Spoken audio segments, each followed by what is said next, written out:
구약성경 창세기에 나오는 요셉의 경우 그분에게 일어났던 일들을 인간적인 입장에서 본다면 납득할 수 없는 일이 하나도 없습니다. 그는 17세 젊은 나이에 자기 형들의 손에 팔려서 애굽으로 끌려갔습니다. 이해할 수가 있나요? 다른 사람도 아닌 자신의 형이 자기를 팔아넘겼다는 사실 이해할 수 없습니다. 보디발의 집에 갔습니다. 열심히 일을 했는데 성폭행자로 낙인을 찍히게 됐습니다. 이해할 수가 있나요? 아무 죄가 없음에도 불구하고 그는 무고하게 감옥에 갇혔습니다. 이해할 수가 있나요? 이해할 수가 없죠. 뿐만 아니라 그는 감옥에 들어가서 술 맡은 관원장에게 꿈을 해몽해 주었지만 2년 동안 그는 잊혀진 바가 되고 감옥에 버려진 신세가 됐습니다. 인간적인 시각에서만 본다면 그에게 일어난 모든 사건 하나가 맥센스하지 않아요. 납득할 수가 없는 것입니다. 그럼에도 불구하고 요셉의 위대함이 무엇인지 아십니까? 그런 역경의 연속에도 불구하고 끝까지 하나님을 믿었다는 것입니다. 비록 인간적으로는 이해할 수가 없지만 하나님께서 하셨다면 무엇인가 목적이 있고 이유가 있지 아니할까? 그래서 끝까지 하나님을 신뢰한 결과 하나님은 마침내 그에게 주신 모든 불행을 선으로 바꾸어 주셨고 요셉을 통하여서 그의 가족뿐만 아니라 온 이집트와 근동지방에 있는 사람들을 살리는 역할을 감당하게 하셨습니다. 그렇습니다. 하나님은 이해의 대상이 아닙니다. 믿음의 대상입니다. 비록 내가 다 이해할 수가 없지만 믿음으로 하나님께 나아가게 되면 하나님이 준비하셨던 최상의 복을 여러분과 저에게 부어주시는 것입니다. 오늘 여러분의 삶 가운데도 이해할 수 없고 납득할 수 없는 일들이 분명히 있을 것입니다. 왜 이런 일이 일어났는지, 왜 이런 고통이 찾아왔는지 납득할 수 없는 케이스가 분명히 있을 것입니다. 그럴지라도 하나님을 믿을 때에 우리의 생각을 넘어선 하나님의 계획과 하나님의 역사가 우리 삶 속에 주어지는 것입니다. 그러므로 이 아침 물어야 될 질문은 이것입니다. 비록 힘들고 납득할 수 없고 답답한 일이 일어났지만 그럼에도 불구하고 믿음으로 하나님께 나아가려면 무엇이 필요할지 오늘 같이 봉독한 본문을 중심으로 이것을 함께 정리해 보려고 합니다. 오늘 같이 읽은 본문에 보시면 납득할 수 없는 상황에도 불구하고 믿음으로 나아갔기 때문에 하나님의 기적을 맛보았던 한 여인의 스토리가 소개가 되어 있습니다.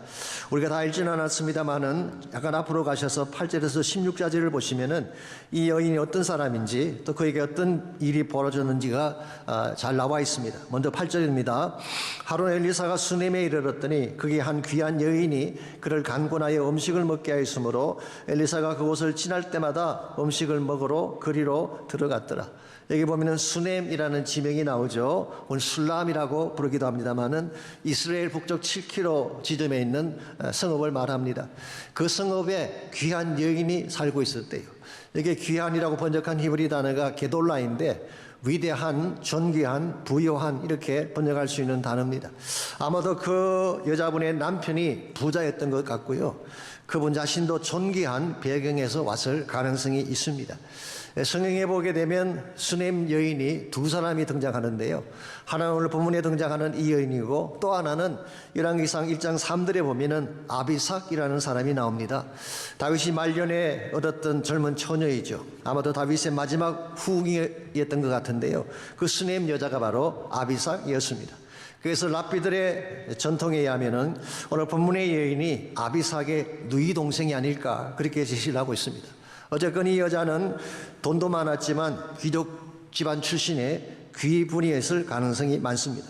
근데 엘리사가 그 지역을 방문을 했는데 방문할 때마다 이 여인이 음식으로 엘리사를 대접한 것입니다. 엘리사가 원래 머무는 본부는 갈멜산이든지 사마리아 쪽인 것 같은데요. 순회 사역을 많이 했던 것 같습니다. 그래서 북쪽 지역인 수넴 지역을 순회할 때에 이 여인이 엘리사를 항상 음식을 대접하고 극진하게 섬긴 것입니다. 왜 그렇게 섬겼을까요? 이유가 9절에 나와 있습니다. 하나님의 거룩한 사람인 것을 알았기 때문이라고 했어요. 이 여인에게는 영적인 눈이 있었던 것 같습니다. 하나님을 경외했기 때문에 하나님의 종인 여호와를 정성을 다해 섬긴 것입니다.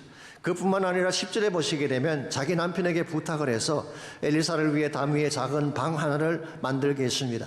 그곳에 침상과 책상과 의자와 촛대를 만들어서 편안히 기거하게 한 것입니다. 이건 대단한 배려요, 대단한 섬김이라고 말할 수가 있습니다. 그때 엘리사가 너무 감사한 나머지 수넴 여인에게 무엇인가를 보답하고 싶었어요. 그래서 자기 사환인 게하스를 통해서 그녀를 부른 후에 다음과 같이 질문을 던집니다. 13절입니다. 엘리사가 자기 사환에게 이르되 너는 그에게 이르라 내가 이같이 우리를 위하여 세심한 배려를 하는도다. 내가 너를 위하여 무엇을 하랴. 왕에게나 사령관에게 무슨 구할 것이 있느냐 하니 여인이 이르되 나는 내 백성 중에 거주하나이다 하니라.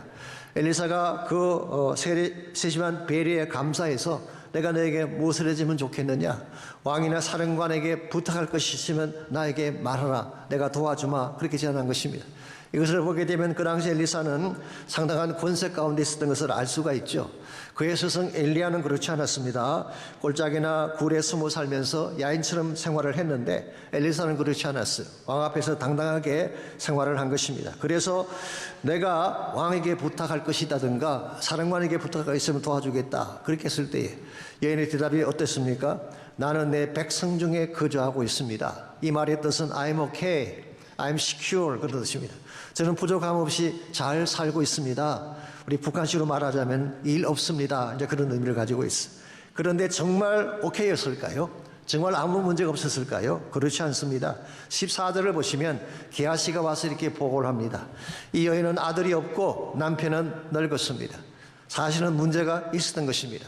돈은 많고 다른 것은 다 갖추었지만 자녀가 없다고 하는 아픔이 이 가정 속에 있었던 것이죠. 더구나 그의 남편은 나이가 너무 많아서 생물학적으로 아기를 갖는 것은 불가능한 상황이었어요. 그때 그 말을 듣는 엘리사가 여인을 부르다가 내년 이맘때에 너가 아기를 가지실 것이다 그렇게 선포를 했고, 실제 오늘 본문의 17절을 보시면은 이렇게 기록이 되어 있습니다. 여인이 과연 잉태하여 한 해가 지나 이때쯤에 엘리사가 여인에게 말한 대로 아들을 낳았더라. 쉽게 표현하면 그 가정에 기적이 일어난 것입니다. 지난 주일에는 가난한 과부의 집에 일어나던 기적을 소개해드렸죠. 기름병이 계속 쏟아져 나오는 기적.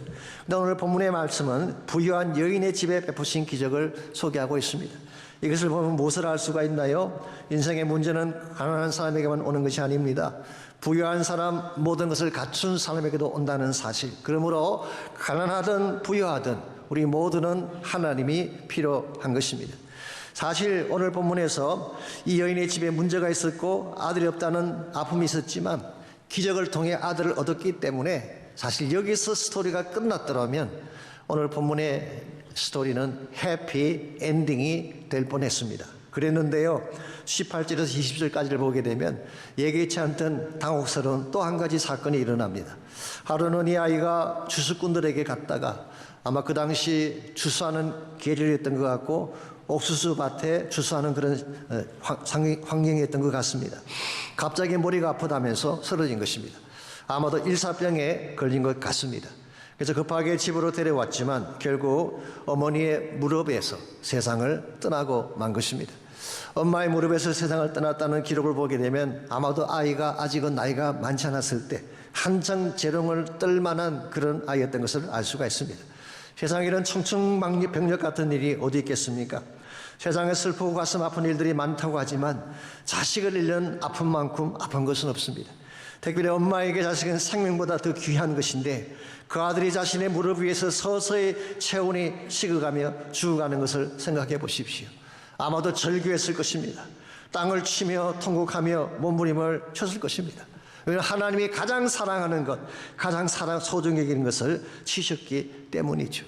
우리가 욥기를 공부할 때에 욥의 부인에 대해서 조금 부정적인 이야기를 하지 않습니까? 몹쓸 여자다 그렇게 비난을 많이 하죠. 왜냐하면 남편들로 하나님을 저주하고 죽으라고 했으니까 그렇게 비판을 하는 것입니다. 근데 언제인가 척수인들 목사님의 설교 중에 이런 말씀하는 걸 들은 적이 있어요.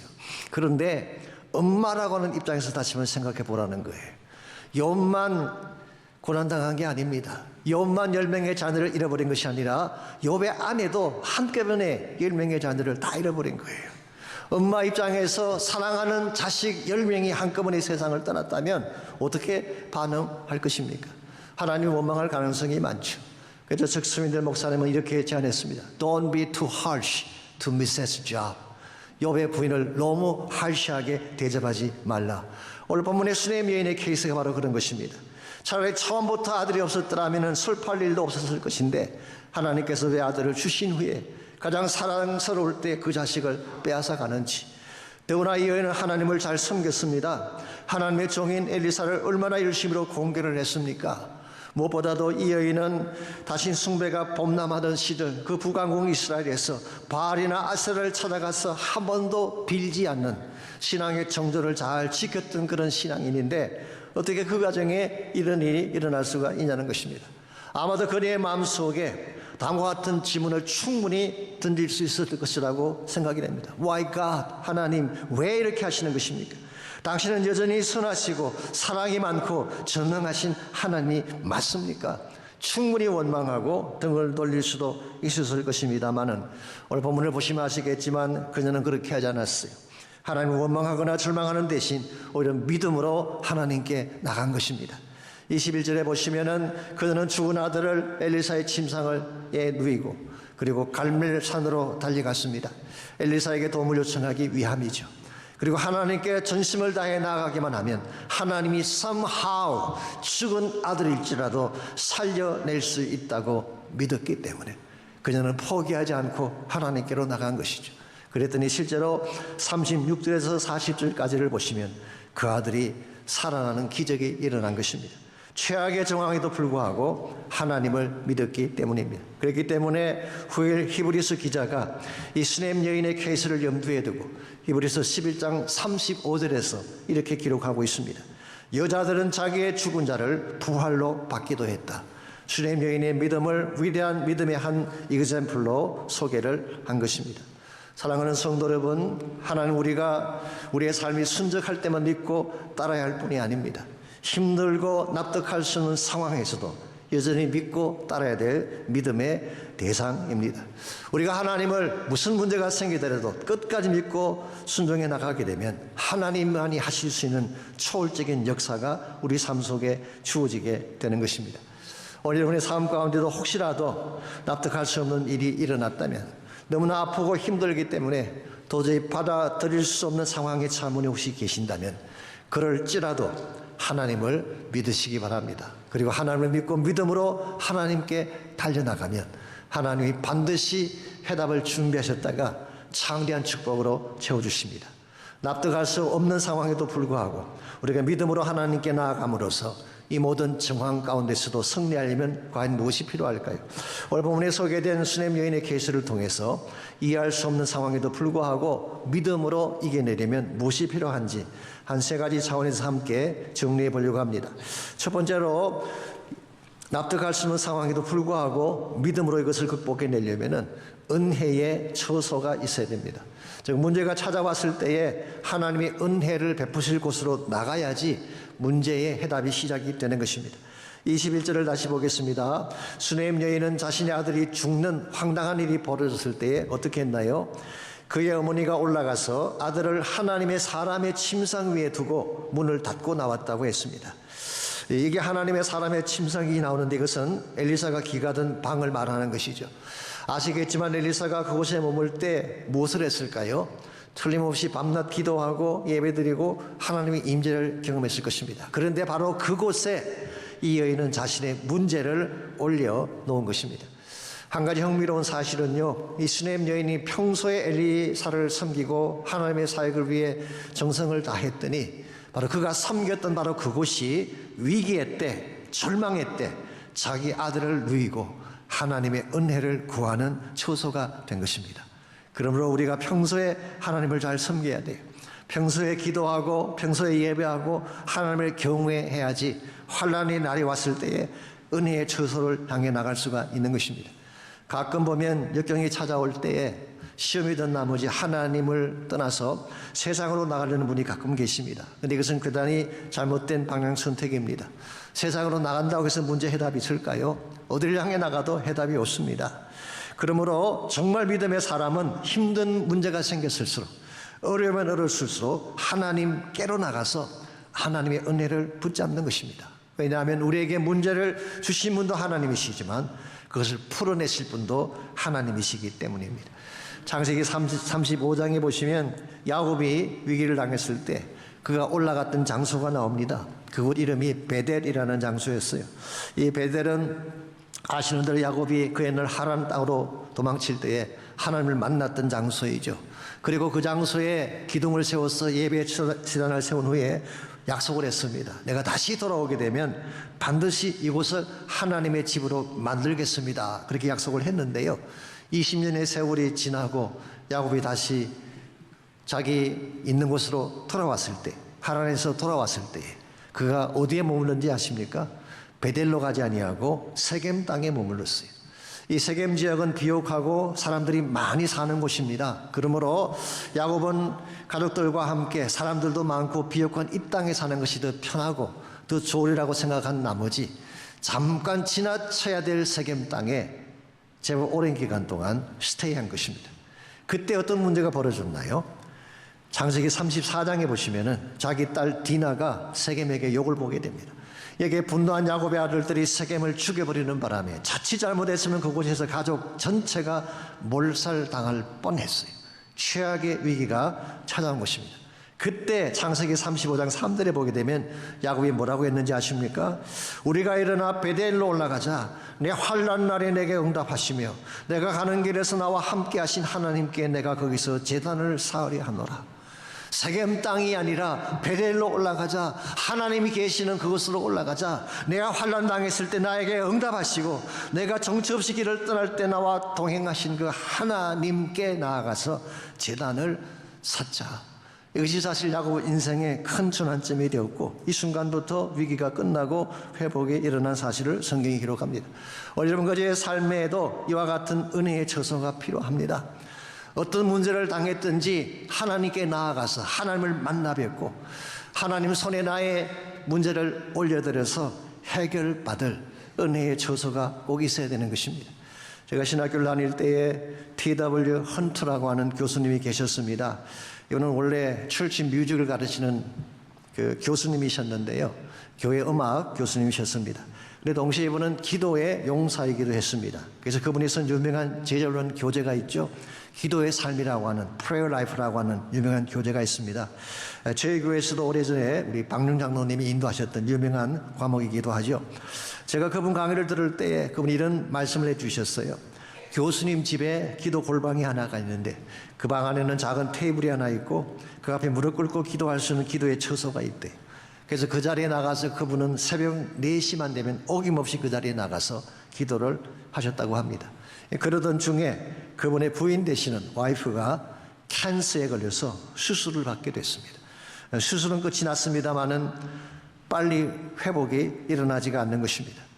혹시 잘못된 결과가 나올 수 있다라고 하는 의사의 그 진단 앞에 이 교수님이 너무 마음이 아프고 절망감이 찾아왔어요. 이와 같은 상황에서 이분이 할 수 있는 일이 뭘까요? 아무것도 없습니다. 그는 평소에 기도를 샀던 그 골방으로 들어간 것입니다. 그리고 기도하며 성경을 읽기 시작했는데요. 하나님의 임재와 영광에 대한 말씀을 찾아 읽어 내려가는데 출애굽기를 읽는 중에 성막 안에 임재하시는 하나님을 보게 됩니다.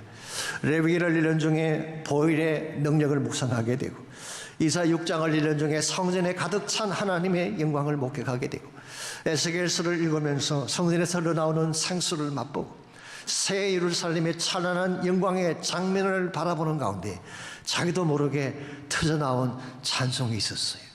Holy, Holy, Holy라고 하는 수랍들이 불렀던 이사야 6장에 나오는 그 찬양이 자기 가슴에서 울려 터져나오기 시작하는데 하나님을 찬양하는 중에 그 가슴 속에 들려온 음성은 이것입니다. 안심하라, 내가 고친다. 하나님의 음성이 들려왔고 그 순간 그의 마음속에 평안이 찾아왔고 실제로 사모님의 병이 회복이 되고 많은 자들 앞에 이 간증을 순포하며 사신다는 고백을 강의를 통해 들은 적이 있습니다. 사랑하는 성도 여러분, 누구에게나 위기가 올 수 있습니다. 당혹스럽고 어떤 방법으로도 풀 수 없는 고난의 상황에 처할 때가 있죠. 그때 뭐가 필요한지 아십니까? 피난처가 있어야 돼요. 부르짖기만 하면 응답하실 기도의 처소가 있어야 되는 것입니다. 아무리 심각한 문제라도 하나님의 처소 앞에 나가서 부르짖기만 하면 하나님이 고치시고 해답을 주시는데 만일 그 기도의 처소가 없다면, 은혜의 처소가 없다면 어떻게 그 문제를 풀 수가 있겠습니까? 그러므로 여러분들 힘들다면 여러분의 삶의 중심부에 기도의 골방을 만드십시오. 무슨 문제를 당할지라도 하나님께 나가서 은혜를 구할 수 있는 은혜의 처소를 만들게 되면 하나님 반드시 응답해 주시고 피할 길을 내셔서 충분히 감당하게 해 주시는 것입니다. 이와 같이 납득할 수 없는 이런 상황이 왔을 때에 1차적으로 필요한 것은 은혜의 처소, 문제를 올려놓고 기도할 수 있는 은혜의 처소가 필요합니다. 두 번째는 절박한 집념을 가져야 됩니다. 정말 주어진 어려운 상황을 이겨내려면 포기하면 안 돼요. 데스프릿하게 절박한 마음을 가지고 하나님께 나가야 되는 것입니다. 22절에서 30절까지를 보시면 수넴 여인이 이 상황 앞에서 행했던 행동이 나오는데요. 이 모든 행동은 데스프릿한 그의 마음을 잘 표현해 주고 있습니다. 22절을 보게 되면 남편에게 사환과 나귀 한 마리를 청한 뒤에 뭐라고 했습니까? 하나님의 사람에게 달려갔다 오겠습니다. 영어 성경은 I can hurry. 급히 쓰러져서 가겠습니다. 어떤 영어 성경은 quickly go. 빨리 갔다 오겠습니다. 여기에 다급한 마음이 잘 나타나 있죠. 23절에 보시면 초하루도 아니고 안식일도 아닌데 어찌 갈리 가는가라고 남편이 되물었을 때에 사실 초하루나 안식일은 절기 때를 말합니다. 정기 절기일 때 선지자 만나는 것이 맞는데 이 여인은 그때까지 기다릴 수가 없습니다. 너무나 이멀전타기 때문에. 24절에 보시면은 가는 도중에 사원에게 뭐라고 했나요? 멈추지 말고 달려라. Don't slow down. 계속해서 빨리 갈 것을 재촉합니다. 26절을 보시면요. 그녀가 멀리서 오는 것을 보고 게하시가 그를 맞아서 안부를 물었습니다. 평안하냐? 남편은 잘 있냐? 아이는 잘 있냐? 물었을 때 여인이 뭐라고 대답했나요? 평안하다. Everything is okay 라고 대답했습니다. 이게 무슨 뜻일까요? 사실은 문제가 많잖아요. 근데 평안하다고 답한 이유가 뭘까요?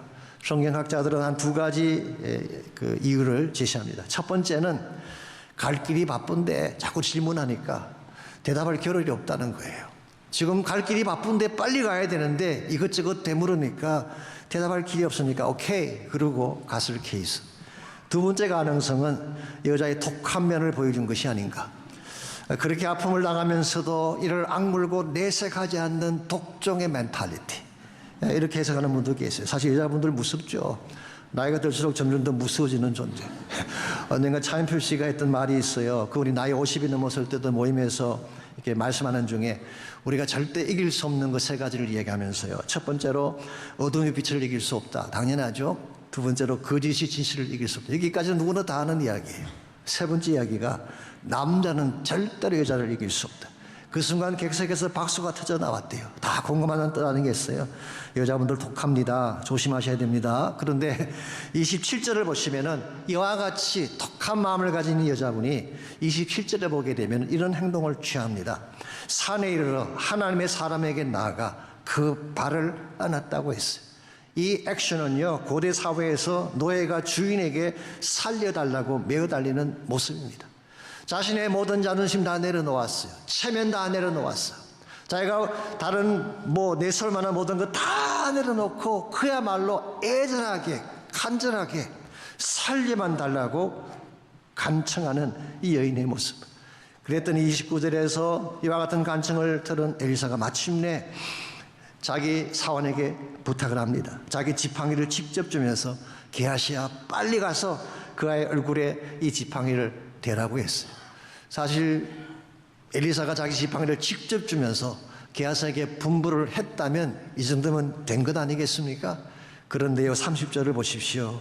이 수넴 여인이 뭐라고 했는지. 아이의 어머니가 이르되 여호와께서 살아계심과 당신의 영혼이 살아계심을 두고 맹세하노니 내가 당신을 떠나지 아니하리라. 엘리사가 이에 일어나 여인을 따라가니라. 게하시로 충분하지 않다는 거예요. 지팡이로 충분하지 않다는 거예요.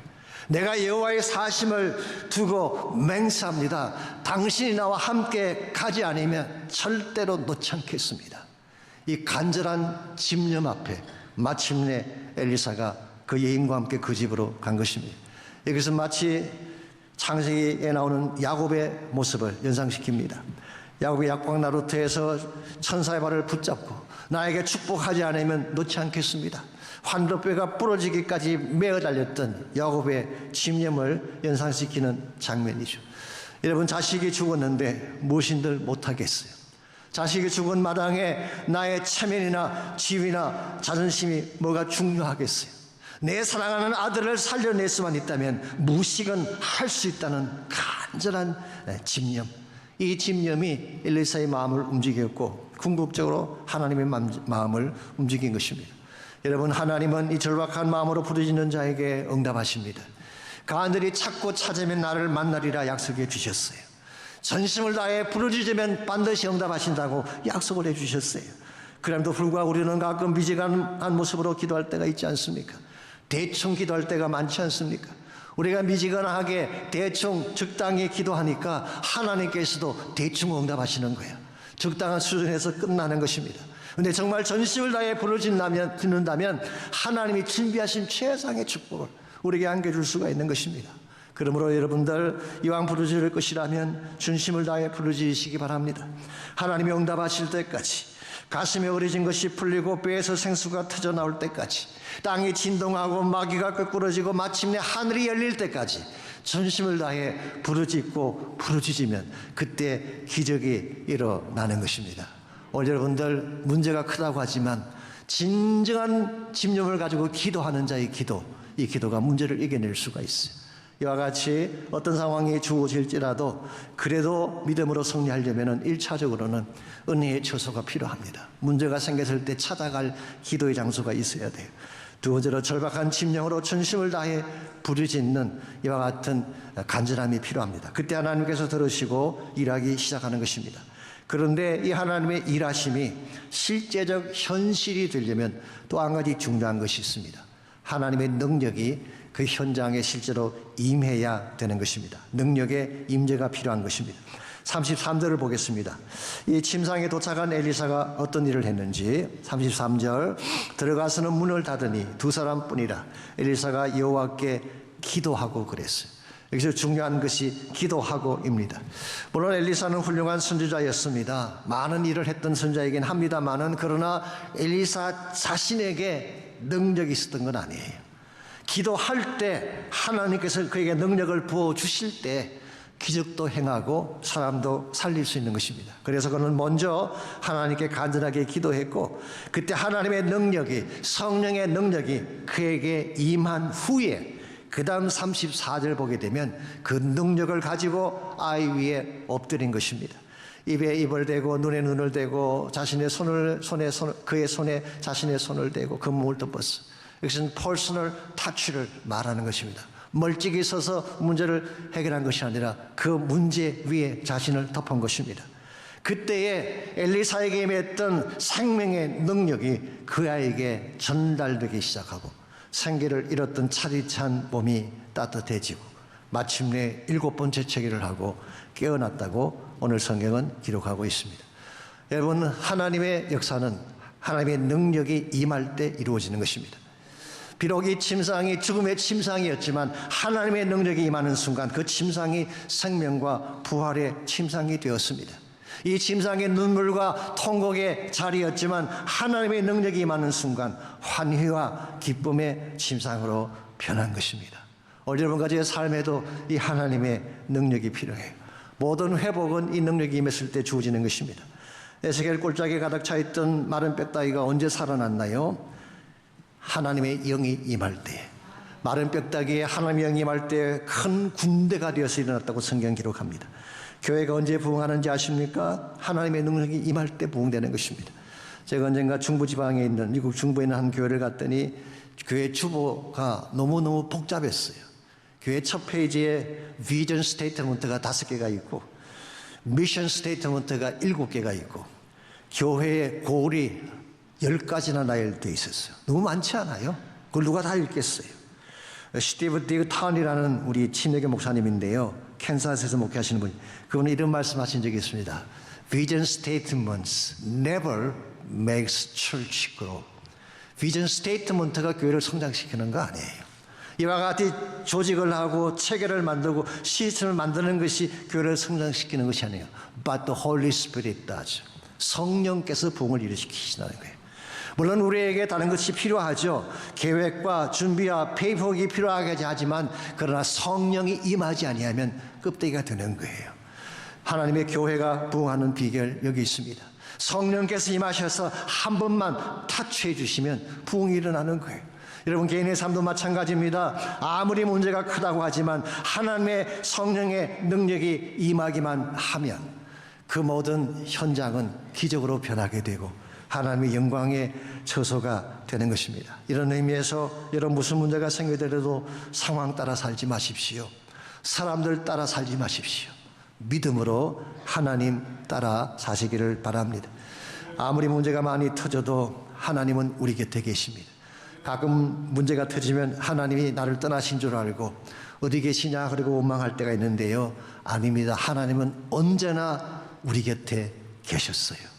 눈에 보이지 않지만 귀로 들을 수 없지만 하나님은 한 번도 나를 떠나신 적이 없고 한 번도 나를 실망시키신 적이 없어요. 하나님은 신실하신 분이기 때문에. 한국의 찬양사 중에 우리 최용덕이라고 하는 사실 시시간사입니다. 이분은 80년대 90년대 한국 찬양에 큰 부흥을 일으켰던 주역 중에 한 분이죠. 찬미예수라고 하는 우리 복음성가집을 만들기도 했고요. 여러분이 부르시는 찬양 가운데 대다수가 이분이 지은 가서 제자 삼으라, 낮엔 해처럼 밤엔 달처럼, 나의 등 뒤에서 나의 힘이 되신 여호와, 주옥 같은 찬양을 쓰신 분인데요. 근데 이분의 배경을 보면 비참할 정도로 참 어려운 배경 가운데서 성장하셨어요. 미혼모의 아들로 태어났습니다. 그리고 나이가 어릴 때 엄마가 집을 나갔대요. 가난에 찌든 삶을 살았습니다. 고등학교 때는 류마티스 관절염에 걸려서 목발을 짚고 다녔어요. 그래서 항상 자기 마음속에 나는 가치가 없는 인생이다, 이 자살을 생각하며 살던 그런 사람인데요. 다행스럽게도 예수님 만나게 됐어요. 복음 들은 후에 기적적으로 관절염도 치료를 받고 찬양 사역자가 되어서 캠퍼스 곳곳을 누리며 사역을 감당을 했는데요. 그의 불행은 여기서 끝나지 않았습니다. 16살 난 자신이 사랑하는 딸이 뇌종양으로 세상을 떠난 것입니다. 예수님 만나고 찬양 사역하면 이제는 괜찮을 줄 알았는데 사역하는 중에도 이와 같은 불행이 벌어진 것입니다. 웬만한 사람 같았으면 하나님 원망했을 것입니다. 믿어도 소용없구나 그러고 믿음을 떠났을 가능성이 많은데요. 그 형제는 그렇지 않았어요. 하나님 말씀을 읽는 중에 히브리서 13장 5절입니다. 내가 결코 너를 버리지 아니하고 너희를 떠나지 아니하리라. 이 말씀 붙잡고 하나님께로 나갔어요. 사람들은 나를 떠나갈지 모르지만, 환경은 나를 실망시킬지 모르지만 하나님은 한 번도 나를 실망시킨 적이 없습니다. 하나님 한 번도 나를 실망시킨 적 없으시고 언제나 공평과 은혜로 나를 지켜주셨습니다. 내 너를 떠나지도 않으리라, 내 너를 버리지도 않으리라 약속하신 주님, 그 약속을 지키셔서 이후로도 영원토록 나를 지키실 줄 믿습니다.